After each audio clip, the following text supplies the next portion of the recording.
Hello, welcome to this week's episode of Money Talk with Skyler Fleming. I wanted to provide a starting point for this podcast since we're 4 seasons in and 40 episodes in, and it's hard to believe that this podcast has been going on for 40 weeks now. But my goal when I first started this podcast was to do it for at least a year, and we're making steady progress towards that goal. I've learned much about podcasting and personal finance over the last year, but I have quite a few basic foundational things prepared for you in this episode.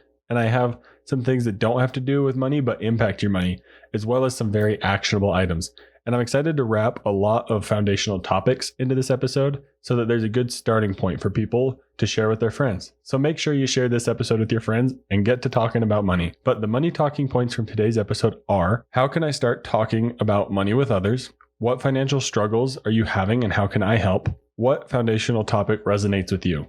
With all that, let's get right into today's episode.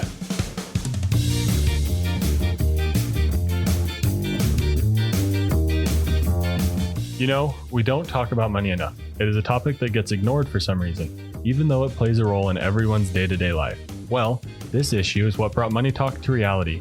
I know you're probably busy and don't have much time to research and learn about all things when it comes to personal finances, but that's where this podcast, Money Talk, comes into play. I'm your host, Skyler Fleming. I'm here to do the research and learn all the extra stuff about personal finance for you. The goal is to simply get us talking about money. So let's get talking.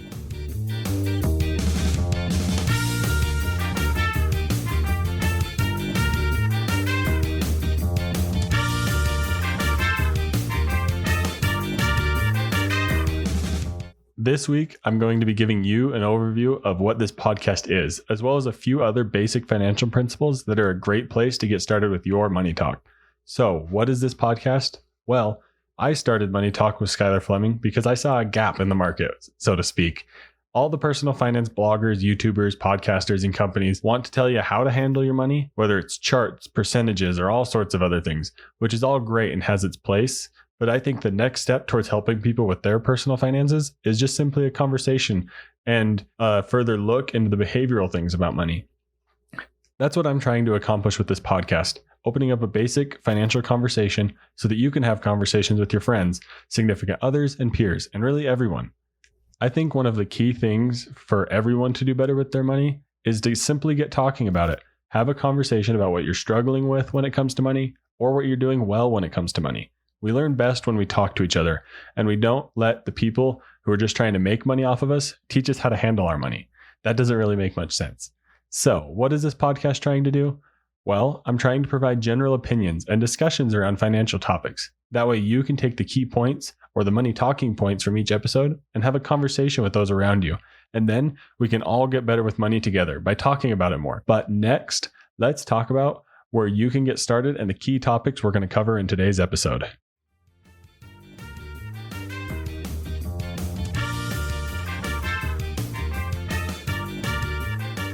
So, where do you get started? Well, this can be a terrifying question for anyone who's either just getting started with personal finance or if you're trying to take the next step to learn more. Where do you actually start? You hear all of these great ideas, all these money saving tips, all these crazy life hacks online that got this person to this magical place where they are saving all this money. But what do you actually do to get started? Well, there's a few main points that I want to cover when it comes to getting started with your personal finances and when it comes to getting started talking about money. There's 6 things. First, it doesn't happen overnight. Good things take time. Second, there's way more to money than math. Third, getting started sucks and it's awkward. Fourth, the benefits of handling your money well are innumerable. Fifth, the basic actionable items. 6, where to start if you want to help others with money. All right, so first, let's talk about how things take time.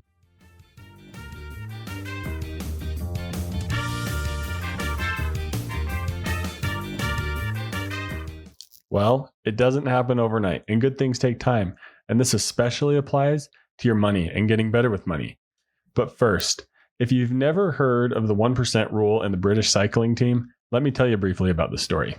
The British cycling team had been the laughingstock of the cycling world for more than a century. No amount of technology could make the team any better. The issue was the coaches were trying to change the team overnight by leaps and bounds with new techniques, new strategies, and new technology. But in 2003, when Dave Brailsford became coach, he introduced the idea of aggregation of marginal gains. And this changed the team as he implemented this strategy. It was to get 1% better through finding little overlooked things and improving in those areas. This is referred to by James Clear as the compound interest of self-improvement. And the British cycling team, through this 1% better idea, went on to become one of the most successful cycling teams in the world. So how does this apply to your money? And how does it apply to talking about it with others?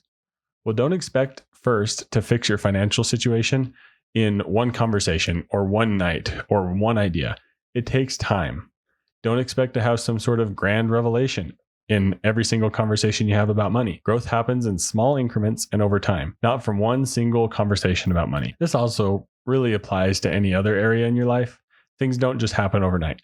And when we try to make them happen overnight, we just get burnt out and more frustrated and don't make any progress at all. But now that you know this a little bit, where do you start now that you know this? Well, first, take a deep breath. No matter how in debt you are or how big your goals are, realize that it's going to take time to get there. Formulate a plan and work through it. Time moves faster than you think when you have a realistic perception of it and you don't expect things instantly. But next, let's go into our next point about how money is way more than math.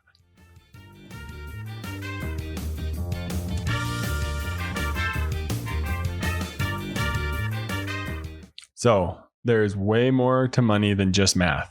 And I've started saying the phrase of, if money was just about math, then we would have it perfected by now. The hardest thing to calculate is human behavior. And that's why money can be so difficult. The math is easy and totally understandable once you sit down and look at it. Spend less than you make. That's your equation. And if you do that, you're going to be fine. But the basic starting point with your money means that you need to understand that there's more to money than math. Do you know your behavior pretty well? Then you got a head start when it comes to figuring out how you handle your money. But have you ever found yourself wondering why you do what you do with your money? Even more so, why other people do what they do with their money? And since we're all different, that's what makes it so complicated. That is why talking about money can be such an unlock for us. Find someone who you know, talk about their feelings around auto loans or debt, and you may find that they have a completely different view on it than you do, which can help you understand yourself more, as well as the opinion of others and the opportunities that you may not have known about, because someone might be doing something with their money that you didn't really have a clue was possible. But simply having a discussion can open up worlds of opportunities. And one topic where this happens to me a lot is around investing. People talk to me about investing and learn that I have no interest in single stocks, just index investing. This can often open up a new world to them as they don't know what index investing is. So why is this a starting point? Why is knowing that there's more to money than math a starting point? Well, understanding it will help you be more understanding towards others and towards yourself. You'll realize, hey, I need to be a little bit more understanding towards myself, because that's just part of the way I'm wired when it comes to money, or that's just the way someone else looks at money. So it helps you be more understanding. And there are things you may not understand that's impacting why people do what they do with their money. And that's okay. That's why we need to have a discussion with each other so that we can all continue to learn and grow and do better with our money. So do you hate starting new things because it's awkward? Well, so is money. And let's talk about that next.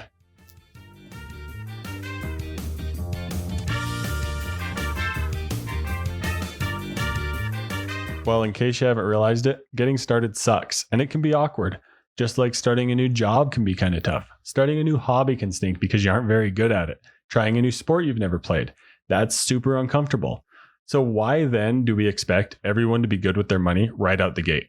I can come on this podcast and tell you how you need to be doing blah, blah, blah with your money and how that will make sure you're handling it best. But sometimes that information is needed, but also we need to understand that the far majority of people don't know super well what to do with their personal finances, and that's okay. And this is another place where simply talking about money can unlock so much for each other. When you realize you aren't alone in your financial struggles, it's a huge eye-opener, and you can realize that you have a friend who may know a lot about money, and they can be a really helpful resource for you. But if we don't talk about it, we don't realize those things, and we feel like we're alone in our financial struggles. Or we feel like everyone else sucks and we get all prideful about our money because we don't talk about other people's struggles or other people's successes. So it's really good to just talk about money when it comes to getting started. And understand that if you are just getting started and it feels awkward to try this new thing, or it feels awkward to figure out what to do with your money, have a conversation and step out of your comfort zone. I promise having a conversation about money is going to be one of the best things you can do to get started. I would say just talk to somebody about money before you even try to start to build any sort of a plan. or any sort of way of budgeting or any sort of way of tracking your expenses, you have to get started just by having a conversation. And it's going to be awkward. And that's what makes it so great, is because it's uncomfortable, you're going to learn and you're going to be aware of the conversation. So what happens if you start handling your money well? Well, a lot of great things do. Let's talk about that next.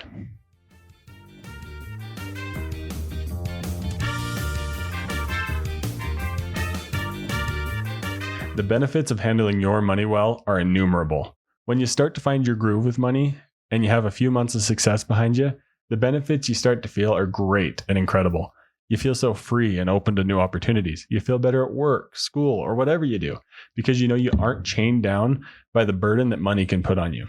And I say that money can't buy happiness, but the lack thereof will leave you unhappy. And that's because the stress that money can cause is incredible. But once you start feeling the benefits of handling your money well, you'll want to share it with everyone. And that's what's led me to this podcast, and what I'm certain will lead you to want to have more conversations about money, is once you start to feel those benefits. So I enjoy talking about money a lot, but my wife can only hear so much. So instead I get to talk to all of you, and that's what's brought me to this podcast. But one thing you may have noticed is we haven't talked about what to do with your money next. And there's a reason for that, but that's up next. Let's talk about that.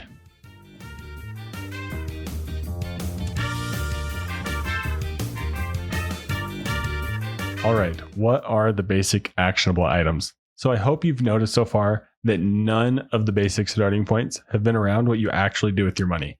And there's a reason for that. It's because what you actually do with your money comes a lot easier once you understand those other things we've talked about. It's a lot easier for you to think to do the proper things with your money once you nail down the other aspects of personal finance. So what are the basic actionable items? Well, first, calculate your net worth. This is the first and foremost basic starting step you need to take. This helps you get a raw understanding of how much money you have or how much debt you have. This can be a hard number to look at, or it can be a really gratifying number to look at. Either way, the benefits of tracking your net worth are great. It unlocks this new awareness that is different from budgeting or tracking your expenses. I tell the story often about when Rebecca and I started tracking our net worth.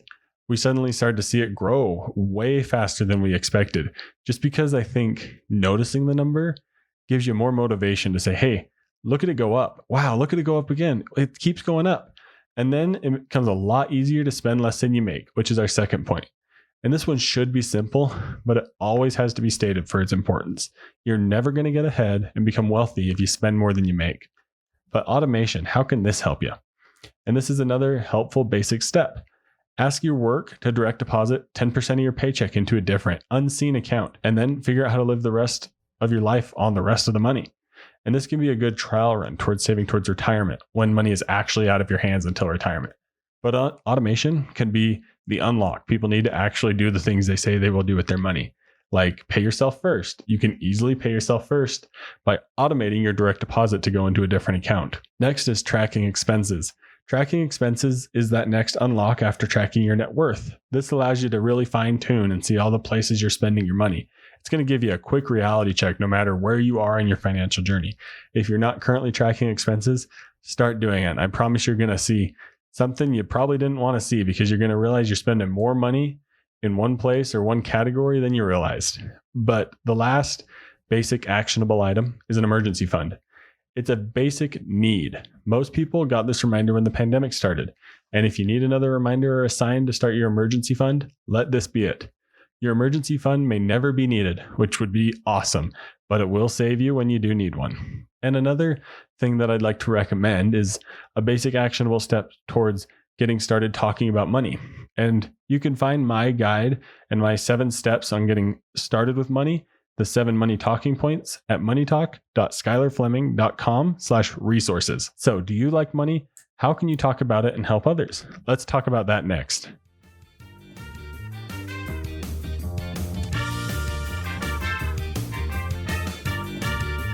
So where do you start if you want to help others with their money? Simple conversations. That's where to start. Don't overwhelm and don't preach at people. I've learned this firsthand as I've struggled to talk with others about money.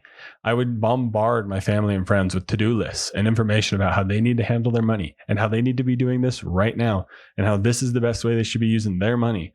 But over the past few months, I've started to take a more laid back approach and enjoy money conversations as they come. And it makes the conversations way more meaningful and way more impactful. So if you love money and want to help others, be prepared when money gets brought up and just talk about it.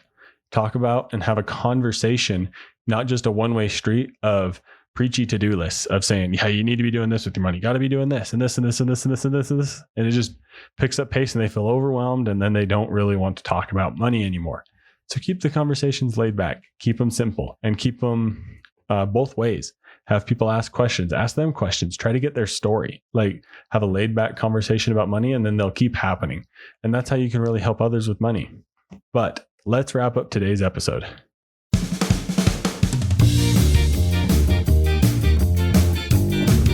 Well, I really hope today's episode has helped you out. It helped me out a lot to go through these basic starting points, and I think it is going to be a great turning point for this podcast and going forward. One thing I wanted to mention is I offer financial coaching services. Do you need someone to talk to about money or a coach to help guide you through all these things we talked about today? Well, reach out to me via email or visit us online at moneytalk.skylerfleming.com. I would love to help you. But thank you to everyone who listens. I'm excited to continue doing this podcast, and it would mean the world to me if you would share it with a friend or a family member and have a money conversation together. If you want to talk to someone about money, or if you have any questions, email me at moneytalk@skylerfleming.com. I'd also be happy to take any episode topic suggestions you'd like me to cover. But thank you for listening to Money Talk with Skyler Fleming. I'm your host, Skyler Fleming. Have a great week. Thank you for listening to Money Talk. The Money Talk show is provided for informational and entertainment purposes and should not be used for personal or specific financial advice. Every situation is unique and different. Please make sure to do your own research for your personal financial situation.